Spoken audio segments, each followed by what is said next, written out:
Senhor presidente, senhoras vereadoras, vereadores, minha fala aqui muito breve. Ouvi atentamente a fala do vereador Alessandro Guedes e inclusive fez menção hoje à votação sobre os vetos e o formato virtual híbrido do nosso sistema.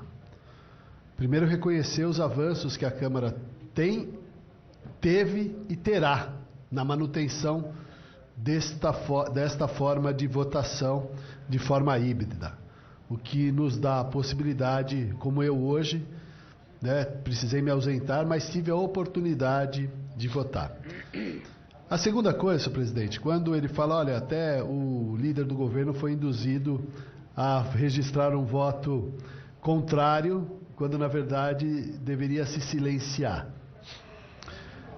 Resta claro, senhor presidente, eu acho que cada vereador que está aqui nesta casa precisa respeitar a presidência da casa.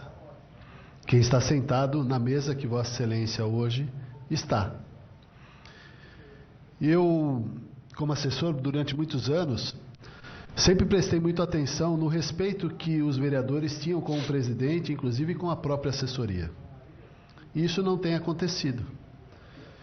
Então, toda vez que quem está de forma virtual, e é legítimo, e nós ampliamos muito a participação dos vereadores, inclusive nas votações, com a participação virtual. Audiências públicas não precisa nem se dizer. As comissões, a mesma coisa. Então, acho que é um sistema importante e deve ser mantido. Essa é a primeira condição, mas volto a repetir. Quem está de forma online, muitas vezes, quando pede a palavra, não tem a resposta porque os vereadores que estão em plenário têm uma prioridade por estar mais próximo e olhando e dialogando com a presidência. Então, a gente só precisa corrigir que na hora da votação, o plenário precisa ficar em silêncio. Estamos em processo de votação. Eu acho que precisa ressalvar alguns vereadores, inclusive alguns que têm procuração de outros, que ficam chamando outros vereadores aqui para votar. Acho que cada vereador aqui é muito capaz de ter a possibilidade de defender o seu próprio mandato e aquilo que acredita.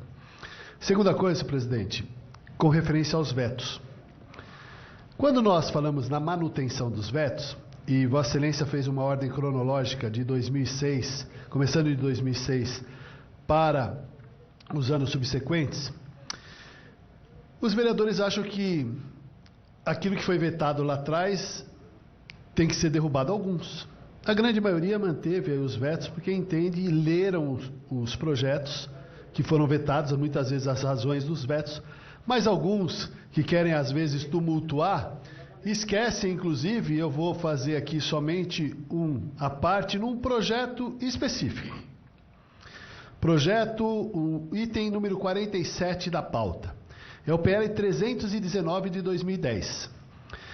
Dos vereadores Cláudio Fonseca, Cláudio Prado, Pólice, Chico Macena. Regulamenta a regularização fundiária de interesse social no município de São Paulo, de acordo com a Lei Federal 11.977 de julho de 2009. Nós já temos uma lei nova que é de 2017, a Lei Federal. A Lei de Regularização Fundiária que essa Câmara aprovou é de 2022. E teve gente que estava discutindo, queria discutir esse projeto. Inclusive eu liguei para falar, pera um pouquinho. A lei de 2009 já foi superada pela de 2017.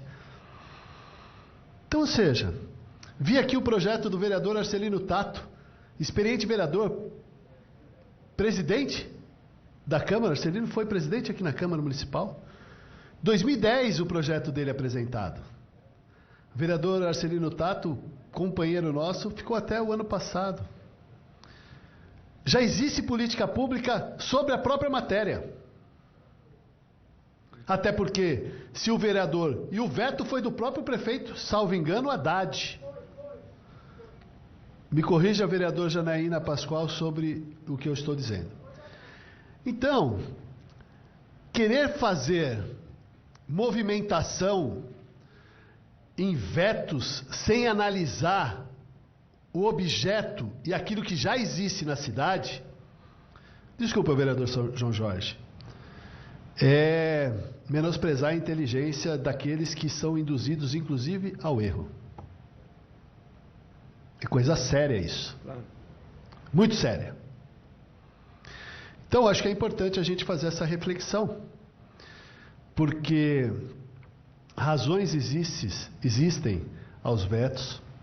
São projetos de 2008, 2011, 2010. Alguns eu entendo que os vereadores têm que pedir mesmo o adiamento. Por razões particulares, por terem deixado a Câmara recente, alguns ainda continuam. Mas precisamos ter uma análise criteriosa, vereadora Janaína. Como eu falei, esse do projeto da regularização fundiária. E se a gente derrubasse o veto? Seria inócuo.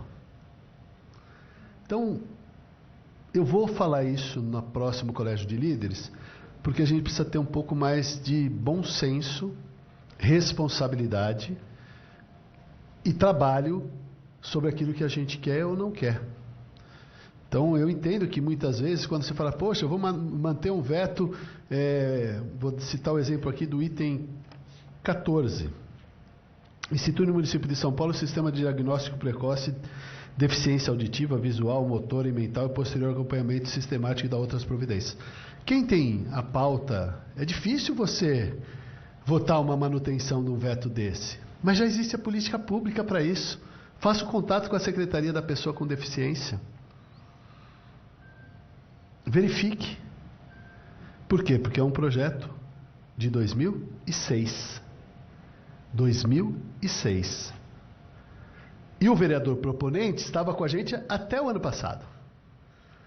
E teria a oportunidade mesmo com esse veto apresentar um outro projeto, como já tiveram outros projetos desses vereadores que foram apresentados, vereadora Janaína, em outra ocasião, receberam substitutivo, foram aprovados nesta Câmara, foram sancionados pelo prefeito. Pode ter sido o Haddad, pode ter sido o Kassab, pode ter sido o Bruno, o Dória, o próprio Ricardo. Então, é só essa análise que eu peço, para que a gente não venha a ter disputas de uma coisa que aconteceu há quase 20 anos atrás. Muito obrigado, senhor presidente.